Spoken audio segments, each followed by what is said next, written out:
Hello friends, welcome to Vedashree kitchen. இன்னைக்கு நம்ம பார்க்க போற ரெசிபி ரொம்ப சூப்பரான விநாயகர் சதுர்த்தி ஸ்பெஷல் தாளிச்ச கொண்டக்கடலை. இது சிம்பிளான ஒரு ரெசிபி தான், ரொம்ப சீக்கிரமாவும் செஞ்சு முடிச்சிடலாம், ரொம்ப டேஸ்டாவும் இருக்கும். வாங்க எப்படி செய்யலாம்னு பார்க்கலாம்.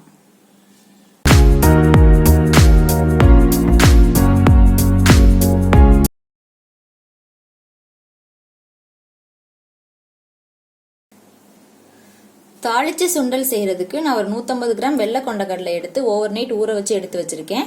இப்போ இதை வேக வச்சுக்கலாம்.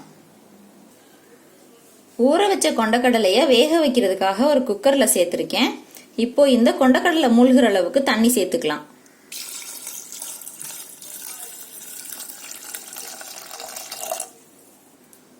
இது கூடவே இந்த கொண்டக்கடலைக்கு தேவையான அளவு உப்பு சேர்த்துக்கலாம். அடுத்தது ஒரு 1/4 டீஸ்பூனுக்கு கம்மியா மஞ்சத்தூள் சேர்த்துக்கலாம். இப்போ குக்கரை க்ளோஸ் பண்ணி வச்சுட்டு ஒரு 3 விசில் வச்சு எடுத்துக்கலாம்.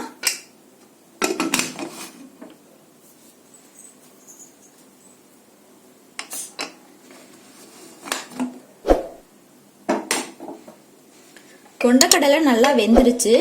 ரொம்ப குழைவா வேக வச்சிடாதீங்க. எடுத்து இந்த மாதிரி பிரஸ் பண்ணி பார்க்கும்போது நல்லா சாஃப்டா இருக்கணும், அந்த அளவுக்கு வேக வச்சுக்கோங்க. இப்போ இதை எடுத்து வச்சுட்டு கொண்டக்கடலை தாளிச்சுக்கலாம். கொண்டக்கடலை தாளிக்கிறதுக்கு கடாய் நல்லா சூடாயிருச்சு. இப்போ இதுல 1 டேபிள் ஸ்பூன் எண்ணெய் சேர்த்துக்கலாம்.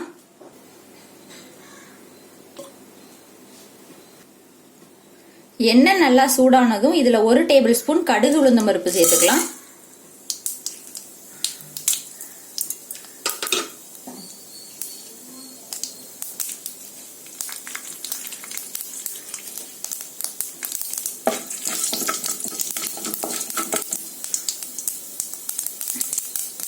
கடுகு நல்லா பொரிஞ்சதும் இதுல 3 வரமிளகாய் எடுத்து கிள்ளி வச்சிருக்கேன், அதை சேர்த்துக்கலாம்.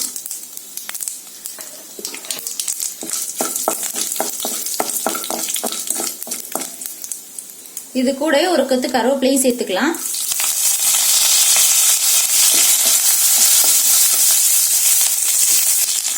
அடுத்தது கொஞ்சமா பெருங்காயத்தூளும் சேர்த்துக்கலாம். பெருங்காயத்தூள் சேர்த்துக்கோங்க, நல்லா வாசனையா இருக்கும்.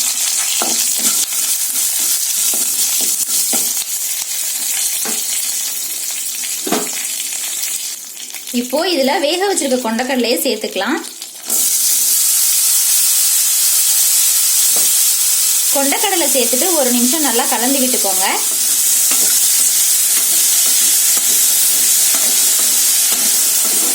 இந்த மாதிரி மஞ்சத்தூள் சேர்த்து கொண்டக்கடலை வேக வச்சோம்னா பாக்குறதுக்கு நல்லா கலர்ஃபுல்லா இருக்கும். கொண்டக்கடலை சேர்த்ததுக்கு அப்புறமா ரொம்ப நேரம் கலந்து விட்டுட்டே இருக்காதீங்க, ஒரு ட்ரை ஆக ஆரம்பிச்சிரும். இப்போ நம்ம ஸ்டவ் ஆஃப் பண்ணிட்டு இதுல 2 டேபிள் ஸ்பூன் தேங்காய் துருவல் சேர்த்துக்கலாம்.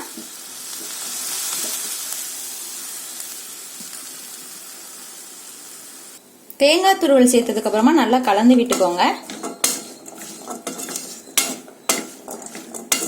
அவ்வளவுதான், ரொம்ப சூப்பரான விநாயகர் சதுர்த்தி ஸ்பெஷல் தாளிச்ச கொண்டக்கடலை ரெடி ஆயிருச்சு. நீங்களும் இதே மாதிரி செஞ்சு பாருங்க. இந்த வீடியோ உங்களுக்கு பிடிச்சிருந்துச்சுன்னா என்னோட சேனலை மறக்காம சப்ஸ்கிரைப் பண்ணிக்கோங்க. தேங்க்யூ.